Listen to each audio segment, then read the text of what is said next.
Oi, oi. Tuan, tuan. Sirang, asyik ada oi. Amaru oi. Tuh මේ අයිසිකුණ කියලා. ඈ? සම්මුතිකේ කුණු හරප කතා කර. අපේ පොඩි එකා වැටලා ඔළුව බලාගෙන. උගේ ඔළුවට තියන්න මං අයිස් කැටයක් කිල්ලි. ඈ? ආලපාල මිනිස්සු දැනගත්තොත් මම අයිස් ගහනවා කියලා. ඈ? දෙන්නේ හු. ඕන්න නම් ටික අයිස් මම යනවා යන්න. ඇද්ද? හම්බෝ. යකෝ. පිටරද්ද නෑ මේක. ඈ? අම්මා බයකෝ මං හිතුවේ මම දැනගෙන ආපු ගමනක් කියලා. අයිස්. බලනකොට මුල්ල තියෙන මේ පොඩි එකාටනේ. ඈ? මගේ කට ඉස්සර කරගත්තා නම් මාත් තියෙන ටිකෙන් කීයක් පොඩ්ඩක් හරි දෙන්න ඕන.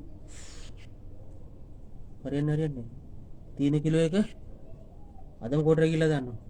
මු ෂුවර් නේ? මු යාළුවටත් කෙලපේ කන්නේ මු. තින් කොහෙද? අම්මා. මටත් යන්නේ නේ.